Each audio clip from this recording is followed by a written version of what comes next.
There is, in fact, a range of practical strategies that you and your family can follow that will prepare you to meet the Y2K crisis with confidence.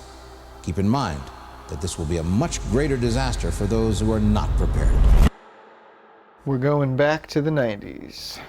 Yeah, man. For a little Y2K action.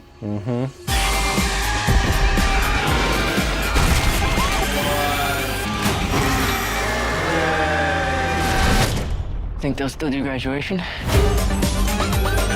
This movie's kind of getting shit on pretty hard across the interwebs. I kind of liked it.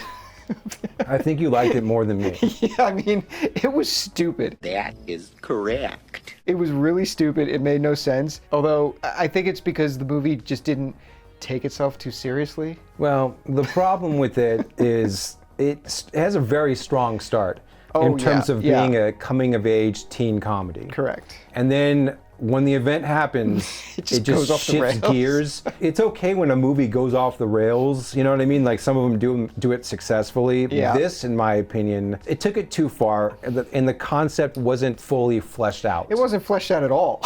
Yeah. All right, well, let's quickly explain what Y2K is for the younger kids in the audience. Back in 1999, when it was switching over to the year 2000. Some boomers were concerned that once midnight happened, that the all computers would just basically freak the fuck out because they weren't built for the programming of the year the shift. abbreviation at the time for all banking, that type of stuff, was like 99. It was the last two numbers. So when it switched over to 2000, they thought everyone was going to, like all the computers were going to think it was like the year 1900. Call now and get the ultimate Y2K survival kit. So, you know, some coders got to work, they updated some stuff, and midnight happened, 2000 came, and literally nothing happened. Nothing. Yeah. This movie takes that premise and rolls with it in the most ridiculous way. Y2K, Y2K, Y2K, Y2K, Y2K. Nothing that happens in this movie post-midnight is even close to like what Y2K was even about. Yeah, exactly. It's just... And it makes no fucking sense. No, not at all. But like you said, the movie starts out, like the first half of this movie felt like a little like Superbad kind of. Yeah, it was like Superbad that takes place in the 90s. Yeah, two best friends, a couple of nerds. And like Superbad, you got the skinny one and then you got the fat one. Exactly, exactly. And you get a glimpse into their life. They're very heavy with the 90s nostalgia, which I kind of liked a lot because I'm getting sick of the 80s nostalgia. No, that's one thing this film did very successfully. Yes, they really nailed the tone. Yes. Yeah. So it starts off with the two of them, they're friends, it's like New Year's Eve, and everyone's like, oh, you gotta go out to a party, you gotta like kiss a girl, like even his parents are telling him. Any lucky lady gonna get the midnight kiss? He's just like being all meek and shit, and there's a girl he's interested in, and they finally like work up to going to like this big New Year's Eve party someone in the high school is throwing. So you get that whole first half of the movie is just them like kind of talking about girls, and they're kind of like making fun of each other, and like it all worked really well. It did, and it was, the funny thing was that when we were sitting there watching it, we were obviously probably the oldest people in the theater, and we were the only ones laughing. Yeah. Because we remember that time when like you would talk shit on your friends, and like you would just be a total asshole. Like there were the assholes in high school. Do you think Sid would go out with me?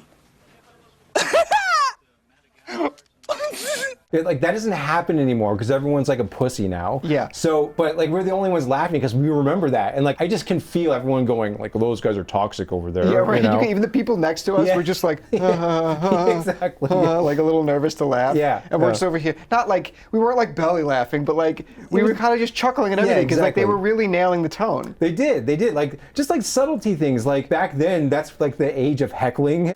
What do you say we go somewhere else? That's a huge bitch! And like there's a lot of like off-camera heckles in this movie. This movie was replete with background hecklers. It was just and it was all and the it was time. good. Like the heckles were great. So they go to this party, and that's when you get more of an introduction to the girl. Like you meet the girl earlier, played by Zegler, everyone's favorite actress at the moment. Weird. Yeah. And everyone in the movie at this point, like you're kind of buying them. Yeah, I feel like this could be a 90s kid or whoever this person is. They're playing it really well. And then she shows up, and she's such a recognizable face that whether or not she's good, you just see her and you're just like, just the Gen Z pops out. You just see her like for who she is, and it's just like, oh, okay, I'm gonna try and look past this. So he sees her, she's like, oh, we're going to this party later, and then so they decide like, let's get drunk, let's go to this party. And they go to the party, and then midnight comes. and then all of the electronics come to life and just start killing people. They come to life and they start merging with each And other. they start creating operating. like death machines. This is where they start operating like in ways that they can't operate. Like they start moving in ways that they shouldn't be able to move because nothing physically would allow them to move that way. Right, and it's like just because an electrical current runs through a wire, like the wire is now alive. The wire can move like it has muscles or something. Like it's ridiculous. Okay. When that first starts happening, everything starts going off the rails and over the top. Like they run into the kitchen and the one kid's got like the blender on his junk and he's just screaming and the blood's flying everywhere. And you're just like, okay, this is stupid, but it's funny. But then it just keeps escalating and making less and less sense. And you're like, okay, I kind of wish we were watching still more of the first half of this movie where it's just about these two kids. It's like, it doesn't really make sense. And then you're kind of waiting for them to explain what's going on and for it to make sense. And it just doesn't happen. They do explain it, sort of, but it's like, you're like, what? That still doesn't make any fucking sense. And so you're just annoyed at how confusing it is. Right. So up to this point, we've been introduced to a lot of side characters. Characters that that are going to join the group at some point and go out and save the world. These are going to be your survivors. The survivors, and then maybe they'll die one at a time, however that's going to work. Sure. That group gathers in the garage. Yeah, exactly. And at this point, spoiler alert, the best friend, the fat kid gets killed. Yeah. And you're like, whoa. The fun-loving, comic relief fat kid, best friend, who I was dies. liking up to that point. Yeah, you like him. So where we're going with this is during this scene, all the characters, like there's like also this asshole guy that kind of like bullies them. And he's there too. And you're like, oh, I can't wait to see where he's going to go in this movie. Exactly. And he's like a funny character, like an interesting character. Yeah. But he dies in that scene as well. And then as soon as they go outside. So you're left with all of the most uninteresting people in this group. Well, you're left with all of the background characters. Yeah, exactly. They were set up. It almost felt like they were going to be fodder to like die as the movie goes on. But those characters end up being part of the main of the group. Yeah. But now you don't know anything about them. Exactly. So now they have to spend time building those characters up. No. It's like, no, you already have a group that you've been showing us the whole first half of the movie. Let's just stick with them. Yeah. And you can still have those other characters there, and then they just die off background fodder or whatever. But and granted, that bully asshole guy, he has a really funny random death. Oh, his death is my favorite scene in the entire movie. It was fucking hysterical. He gets on a skateboard and he sees a downed basketball hoop and he sees the pole and he's like, oh, look at this sweet pipe. And he goes up on the skateboard and just falls and breaks his neck. Yeah, and like, he's just hits his head and he dies. And the other group members are like, well, that sucks. And they just leave. Yeah, and it did suck because if the best friend had lived, for the audience. If the best friend had lived, the fat friend had lived, and then that scene still happened with the kid dying like that, then it would have been okay because at least the fat funny friend was still alive. Right, but they kill the fat funny friend. Yeah. They kill the bully guy, and now you're left with. You got the main guy. He's not really that interesting. When you break down like what he is. I could relate to him because I grew up in that time. Yeah, but exactly. That's it. But that's to you the relate extent. to him because of like the things he's into. Yeah. Like his interests. Like he's into like ripping action figures apart and making new ones. You know, he's burning CDs in the beginning. He's online. Yeah. You know, he's just doing shit that we did as teenagers in high school. But like he doesn't have like a unique skill that he's bringing to this group. Exactly. So he's just the main character, and his whole goal of this movie is to just like hook up with Zegler. Well, and speaking of unique skills, the person that has all the unique skills is Rachel Zegler. They made sure to give her extraordinaire. They made sure to give her all of the skills. Yeah. So not only is she attractive, popular girl in high school, she's also this fucking expert coder. No way. Because she's the one that drops the explanation at what's happening in the garage, like right away, and everyone looks at her like, "What the fuck are you talking about?" And he just immediately simps for her, like, "Hey, she's like the smartest person I know, guys. She's like an expert coder." It's a total fabrication. What is she, fucking Angelina Jolie from Hackers over here? Because she designed a website for her school? What? Yeah, but he turns into a total bitch for her. Oh my God. It was embarrassing to watch. This is one of the biggest faults with the film, aside from like them bringing along the B characters as the group, was her character. Yeah. She was too perfect. And he was all about her. But like you had another girl in the group, like kind of like the girl with the Slipknot t-shirt with the video camera. She looked like an outcast, right? Okay. Yeah. They should have just made her the hacker because it would have made more sense. It would have made more sense Yeah. to make a character like that, the outcast who is like not busy being popular in school, to be into coding. Well, she's got a video camera, so it'd be easy to be that's like, her she's into tech. You know what I mean? Right, Whatever. they already did that with her. And they make a joke about like, oh, we got to get rid of that video camera. It's going to come to life and like kill us all. And like, you think that's going to happen, and it just never does. It doesn't. Yeah, exactly. Yeah, that didn't get paid off at all. Yeah. So she's in the background there, and it's like, okay, so you just loaded Zegler down with like all the skills. Like, I'm not buying her. Not a chance. And then there's like another random guy the who's most like boring fucking guy in the entire movie. Yeah. I thought for sure he was going to be the first to go. Yeah, he's just into like he's like into pretentious rap. Yeah, just like terrible like improvising rap. Like he's fucking right. And he starts like improvising at times. And he's white too, which makes him even more. He's got like the bucket hat on. Yeah, which is perfect. Yeah.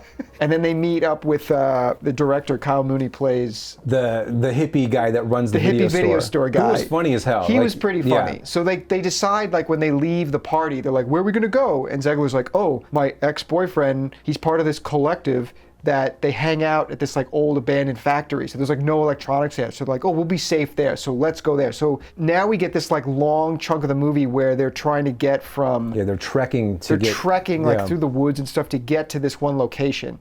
And you think like, okay, we're gonna start losing people at this point, but like you don't. No, they use it as an opportunity to now get us acclimated with these other characters, right? So they finally meet up at this like factory, and it's like the stoner dude and all his stoner friends, and that's when the main character's computer, who is now like this humanoid, it comes to life and somehow followed them there. Yeah, like follows them there. Yeah, to make this even more annoying, his computer is kind of like nice at first. Mm-hmm. And so then it's like, well, wait. Like it remembers him. Yeah, so, okay, these machines have like memories towards their owners. Uh-huh. Like, we're led to believe that it's like this machine revolution that's going on. They're just trying to wipe out humanity. Yeah. Yet there's this computer that remembers his owner and is nice. But then, like, as the scene goes on, it ends up being mean again. Yeah. Like, what the fuck? It was just so they annoying. They just like plug a keyboard into it, and Zegler's just like, okay, here's just like some images of files, and she's just like,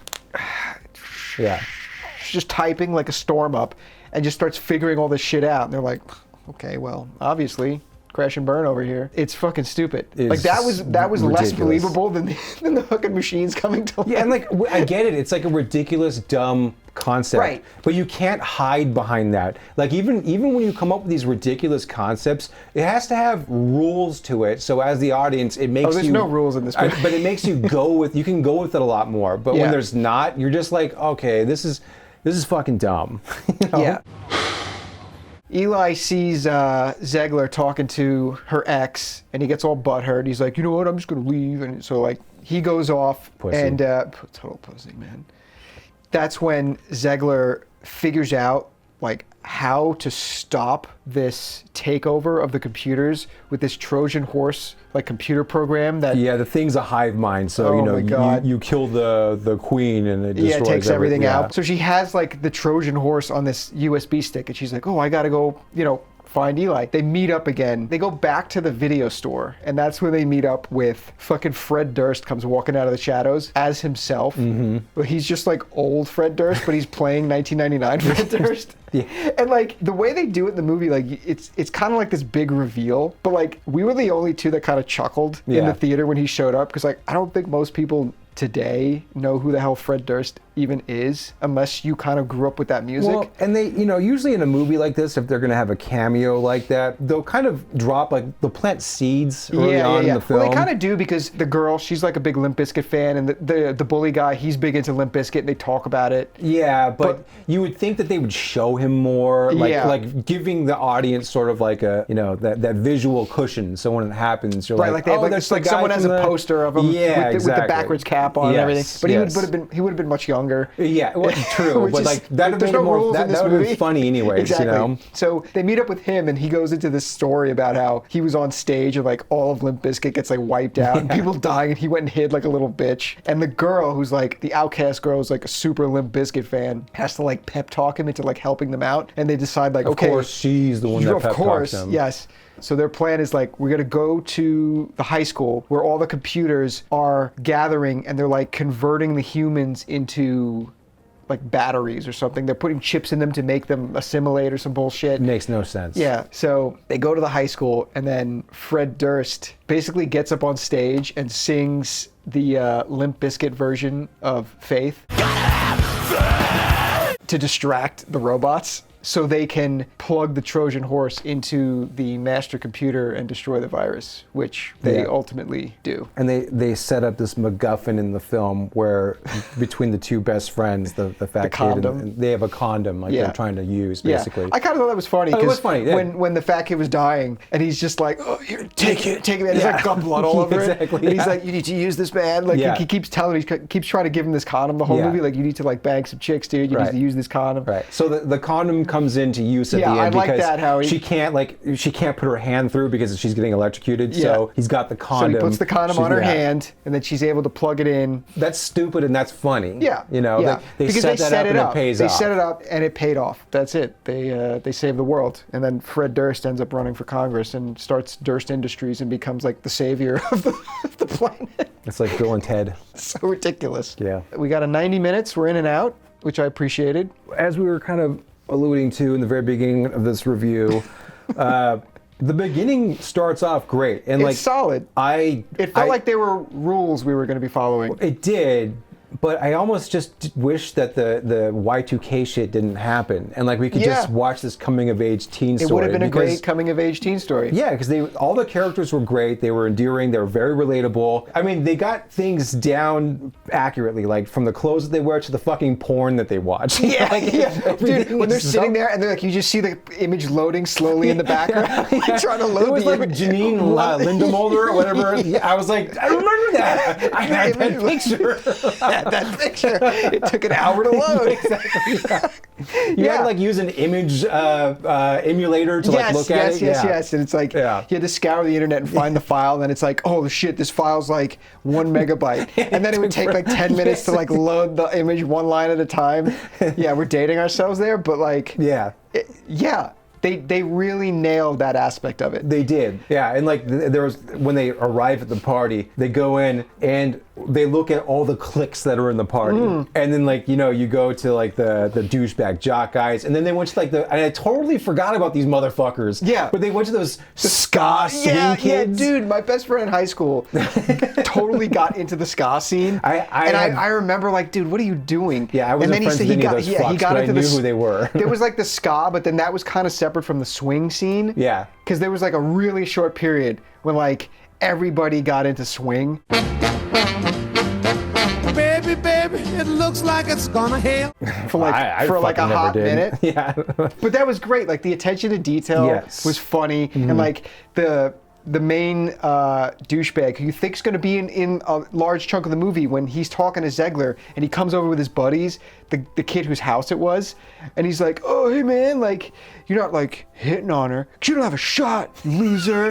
And then like nut taps him and walks away. And it's like, that's exactly right. I mean, I started laughing less and less as the as the shit unfolded towards. But every time like a background heckler popped up, oh my god, like we were laughing our asses off. So yeah, that's a lost art. Yes, and they captured they nailed that. But the first half of this movie, you're right, that's where most of the laughs were. And I'll give it to the actors. Like, I was worried going into this. Yeah, these fucking Gen Z kids, they're not going to be able to like capture that. They don't come from that time period. They didn't know what it was like growing up back then. Yeah. And again, like they're so fucking soft now. But they actually did a great job at acting like kids from back in the day. Yeah. Again, I felt like I knew who these kids were. Yes. I remembered. You liked everybody, Zegler aside, whatever. If you could look past her, I think originally it was supposed to be Jenna Ortega in the role. Oh God, Jesus, which, man. I mean, at least I could stomach her more. Oh no, absolutely. But it's just like, I don't know why. Like, let's pick which flavor of the month right now. Right. Like if they had gone with like a lesser known person, it would have been so much better. Absolutely. Because like everyone in the movie, like you kind of recognize a little bit. Like Eli was the kid from It. Yes. And he played the Ben Shapiro character in Knives Out. Danny was the kid in Deadpool 2. Mm-hmm. So like you kind of recognize them, but they're not these like famous faces. Yeah. And then Zegler shows up and she's got one of the most famous faces in the world right now, and you're just like, oh, it's Zegler. All the baggage that comes with her just unloads. If it had been a you. more like unknown actress, she would have fit right in, and I would have believed Yeah. the two of them more. And it sucks that she's like fucking retarded in real life because she's actually not that bad of a young actress. No, like, she's okay in the film. It's just you get all that baggage with her. And that sucks. But she's not the reason really why I dislike that character. I dislike that character because they just made her fucking perfect. Oh, of course. Well, yeah. I mean, and like, well, I'm gonna get into that when we talk about the Rainbow Score. We'll get to that in a second. But yeah. I guess I did like it more than you, but that doesn't mean I'm excusing the big problems with it. So ranking wise, I went 6 out of 10. Oh, okay. Yeah. Yeah, I went 5.5. So we're still pretty close. We're pretty close. Yeah. I think most people are going to shit on it a little more than us. But yeah, I mean, and if someone really hates this movie, I do understand why they hate 100%. it. I'm not going to like argue. This is not a hill to die on. No, not at all. Like, would I recommend it? I would only recommend seeing this film if you grew up in that time. Yeah. And you can just embrace a really stupid concept and just look past the faults, because if you just let that shit go, like, you will have a fun time watching this movie. Well, what's annoying is that there is like a good concept that's in there. They just didn't fully flesh out like the happening in the movie. Exactly, you know, like, and that's the main issue that I had with it. Right. That is by far the biggest problem. That and the group of kids that we're following. So on the other scale now. Yeah.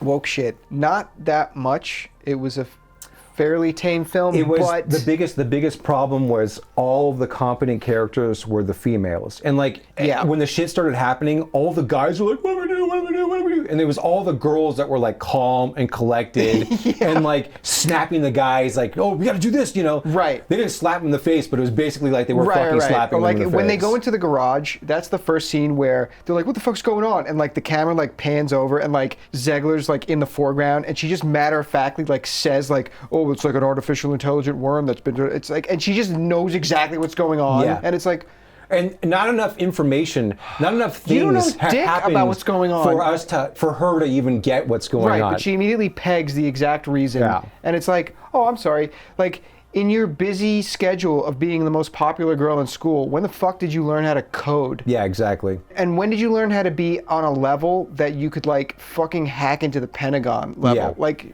what? It was kind of funny when she's doing her hacker thing. Like, it's so stupid. Oh, she's just slapping the keyboard. And it's like, yeah, I was kind of getting a Lex from Jurassic Park flashbacks. It's a Unix system. It's a Unix system.